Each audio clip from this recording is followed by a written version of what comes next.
একদিনের জন্য গিয়েছিলাম যশোরে। আর যা যা দেখেছি সবকিছু এই ভিডিওতে আপনাদেরকে দেখাবো। সো ওয়েলকাম করছি সবাইকে আজকে আমাদের যশোর ব্লগে। তো দেশে এবং দেশের বাইরে যারা আমাদের ভিডিওটি দেখছেন, অবশ্যই চ্যানেলটি লাইক, ফলো, সাবস্ক্রাইব করে পাশে থাকবেন। আমরা এখন আছি যশোর কালেক্টরেট ভবন পুকুরে। আসলে এটা পুকুর না, এটা আমার কাছে মনে হয় যে একটা দিঘি। আর এই দিঘির বৈশিষ্ট্য হচ্ছে এখানে আপনি পদ্ম ফুল দেখতে পারবেন। পদ্ম ফুল না, এটা শাপলা ফুল। অলরেডি আপনারা দেখতে পাচ্ছেন এখানে। আর এই দৃশ্যটা দেখার জন্য, মানে ফুলের যে দৃশ্যটা, আসতে হবে আপনাকে সকালে, অর্থাৎ ফজরের পরপরই এখানে চলে আসতে হবে। অসাধারণ লাগে, অসাধারণ। প্রচুর পরিমাণে ফুল এখানে আছে। আর এই পুকুরটি আসলে শতবর্ষী একটা পুকুর বলা চলে। আর বর্তমানে আহ, শহর থেকে, শহরের বাইরে থেকে যারা আসে দর্শনার্থীদের জন্য এখানে খুব সুন্দর জায়গা করেছে। তো জেলা প্রশাসকের নেতৃত্বে এখানে সুন্দর ব্যবস্থা করেছে, যেটা পূর্বে আমি দেখিনি। কারণ আমার যশোর জেলাই হচ্ছে আমার জেলা। তো এখানে আমার পড়াশুনো, তো আমি জানি এখানকার পূর্বের অবস্থা কি ছিল। তো এখানে আসার পর বর্তমানে যেটা দেখলাম সব থেকে আকর্ষণীয় যেটা, এখানে হচ্ছে এই পুকুরে, মানে এই দিঘিতে যে রঙিন যে ফিশ, যে কার্ভ জাতীয় যে ফিশ গুলো আছে, অসাধারণ লাগে দেখতে।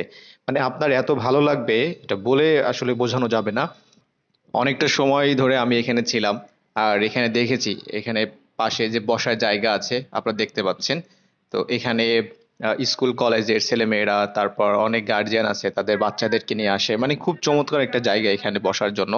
আর যেহেতু এখন সামার সিজন, সো এখানে বসে একটু ঠান্ডা মানে মানে ফিল করবেন আপনি। এবং সব থেকে ভালো লাগবে যখন আপনি এই মাছগুলোকে ফিডিং করাবেন। অর্থাৎ এখানে যারা আসে আমি দেখেছি, তারা, যারা বিশেষ করে স্কুল কলেজ গোয়িং যারা আছেন, তারা ব্যাগের ভিতরে করে মুড়ি নিয়ে আসে। এই যে এখন দেখতে পাচ্ছেন এখানে কিন্তু মুড়ি খাওয়ানো হচ্ছে। তো এখানে জাস্ট মুড়িগুলো দিচ্ছে আর মাছগুলো মানে এত এক্সাইটেড, তারা হচ্ছে মনে হচ্ছে যে আপনার কাছে চলে আসবে এইভাবে। তারপর পাউরুটি, বিস্কুট, এই খাবারগুলো এনে তারা এখানে দেয়। আমি যদি আগে জানতাম তাহলে আমি কিছু খাবার নিয়ে আসতাম। যশোরে আসলে অবশ্যই মিস করবেন না এই যশোর কালেক্টরেট ভবনে আসার জন্য। তো এখান থেকে বের হয়ে যাব। তো এরপরে আপনাদেরকে দেখাবো সেই কালেক্টরেট ভবন। আর শুধুমাত্র এখানে কালেক্টরেট ভবন নাই, এখানে কিন্তু আরো অনেক কিছু আছে। মসজিদ আছে যেটা আমরা দেখেছেন, তারপরে মার্কেট আছে এখানে। তো আমরা এখন দাঁড়িয়ে আছি এই ভবনের পিছনের সাইডে।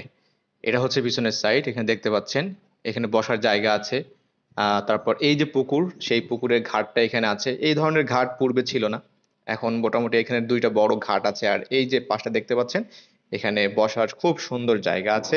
এখানে আপনি বসে আপনার সুন্দর সময় আপনি এখানে স্পেন্ড করতে পারবেন। সো পুকুরটার ইতিহাস আহ, আরো জানতে পারলে ভালো লাগতো। তো স্থানীয় যারা আছে এখানে, তাদের সাথে কথা বললে হয়তো অনেক কিছু জানতে পারবো। এটা অনেক পুরাতন এই মসজিদ, এই পুকুর, এখানে মার্কেট আছে। তো এখানে চাইলে আপনি হালকা পাতলা কিছু নাস্তা করে নিতে পারেন, যেমন এই আমাদের মামারা আছে, চানাচুর, মুড়ি, বাদাম, এই ধরনের ফুচকা। আর এখানে যে মনুমেন্টটা দেখতে পাচ্ছেন, বেসিক্যালি এখানে বিভিন্ন যশোরের ইতিহাস সম্পর্কে লেখা আছে। আমরা সবাই জানি বাংলাদেশের সর্বপ্রথম যে স্বাধীন যে জেলা, অর্থাৎ 1971-এ স্বাধীন জেলা হচ্ছে যশোর জেলা। তো সেই ইতিহাস এখানে অনেকটাই আছে। এবং এখানে যে দেখতে পাচ্ছেন লেখা আছে এখানে, বাংলাদেশের অর্থাৎ যশোর জেলার যারা জেলা প্রশাসকের দায়িত্ব পালন করেছেন তাদের নাম এখানে আছে। যশোর জেলার ম্যাপটা আপনারা দেখতে পাচ্ছেন এখানে। বাট এই ব্যাপারগুলো আমার কাছে মনে হয় যে আরো একটু যত্ন নেওয়া দরকার। আর এখানে একটা গাড়ি দেখতে পাচ্ছেন, পুরাতন গাড়ি। এই গাড়িটা একটা ইতিহাস আছে। যাই হোক, আমি ইতিহাসটা এখন আর বলছি না, কারণ এই ইতিহাসটা এক বর্তমানে পালিয়ে গেছে। তো এখানে এটি হচ্ছে সেই কালেক্টরেট ভবন। এই ভবনটি অসাধারণ একটা ভবন, মানে আপনি চারিপাশটা যদি ঘুরে দেখেন অসাধারণ। আমরা এখন পিছনের সাইডে আছি, যেটা দেখতে পাচ্ছেন। এটি হচ্ছে 1786 সালে, যেটা কিনা আমরা দেখেছি যশোর.gov.bd যে সাইটটা আছে, ওখানে আপনারা ডিটেলস পেয়ে যাবেন। মিস্টার টিলম্যান হেনকেল, এটি উনি প্রপোজ করেছিল যে এখানে এই কালেক্টরেট ভবনটা নির্মাণ করার জন্য 1786 সালে। কারণটা হচ্ছে এখানে আমাদের এই বঙ্গে বা কলকাতা থেকে শুরু করে এখান পর্যন্ত যে কর আদায়ের, খাজনা আদায়ের জন্য আসলে এই জায়গাটা তৈরি করা হয়েছিল বেসিক্যালি। তো এখন আমরা চলে যাচ্ছি এর বলতে পারেন ডান পাশে। এখানে খুবই আহ, মানে মজার ব্যাপার আছে এবং হচ্ছে কিছু ভুতুড়ে টাইপের ব্যাপার আছে। যেমনটা হচ্ছে এই যে জায়গাটা দেখতে পাচ্ছেন, এই সম্পূর্ণ জায়গাটা হচ্ছে আসলে অ্যাবান্ডন জায়গা একটা। এবং এখানে মানে যত ধরনের গাড়ি আছে, মানে বাইক থেকে শুরু করে পিক আপ, ট্রাক, ভ্যান, রিক্সা, সাইকেল, যা যা আছে সবকিছু এখানে আছে। এইগুলা আসলে যারা হচ্ছে বিভিন্ন সময় অ্যাক্সিডেন্ট বা বিভিন্ন ধরনের মামলা মোকদ্দমায় পড়েছে সেই গাড়িগুলো এখানে আছে, এবং অনেক পুরাতন গাড়ি এবং খুব দামি দামি গাড়ি এখানে আছে। তো এই দৃশ্যটা দেখার পরে আমার কাছে মনে হলো আমরা যে হলিউডের বা বিভিন্ন সময় যে হরর টাইপের যে মুভিগুলো দেখি, জায়গাটা দেখে আপনার কাছে এমন মানে ভূতুড়ে টাইপের মনে হবে এখানে।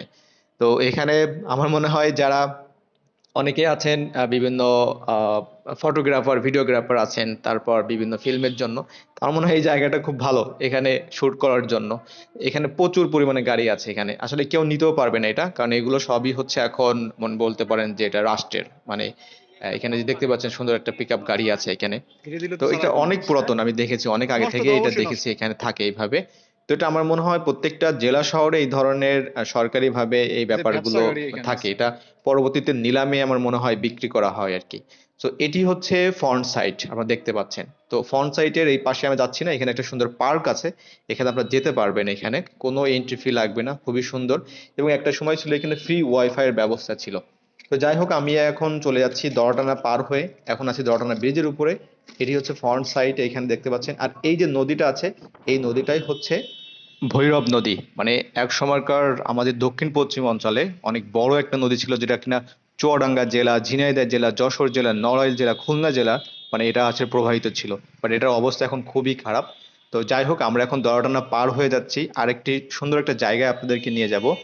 অ্যাকচুয়ালি আমি খুঁজছিলাম যে যশোরে আসলে কোনো পেট যে শপগুলো আছে, অর্থাৎ পোষা পাখি প্রাণী এগুলো বিক্রি করে কোথায়।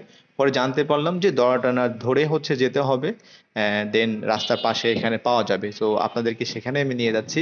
তো যশোরে যারা আছেন বা যশোরের বাইরে থেকে যারা হচ্ছে লাভ বার্ড থেকে শুরু করে বিভিন্ন ধরনের কবুতর বা এই ধরনের বিষয়গুলো, এটার জন্য অন্যান্য হাট আছে, বাট এখানে আপনি অলওয়েজ পাবেন, এখানে কোনো বার নাই, এখানে আপনি অলওয়েজ পাবেন।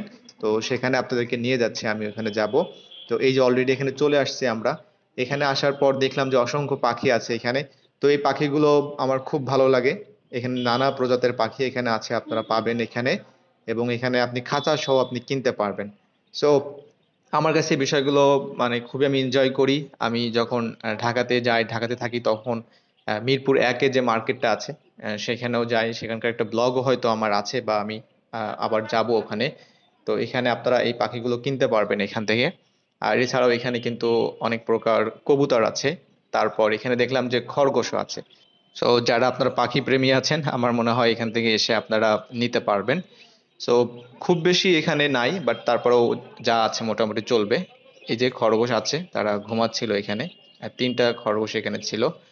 আর এখানে দেখতে পাচ্ছেন কবুতর আছে এখানে।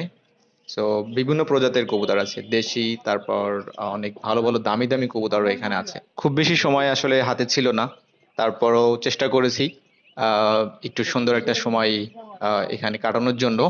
তো আপনাদেরকেও দেখালাম, দেখানোর চেষ্টা করেছি যশোরের, জাস্ট যশোরের যে প্রাণ কেন্দ্র কালেক্টরেট নিয়ে। এছাড়াও যশোরে আরো অনেক সুন্দর সুন্দর জায়গা আছে, আশা করি আপনারা সেগুলো দেখবেন, ইউটিউবে অনেক ভিডিও আছে।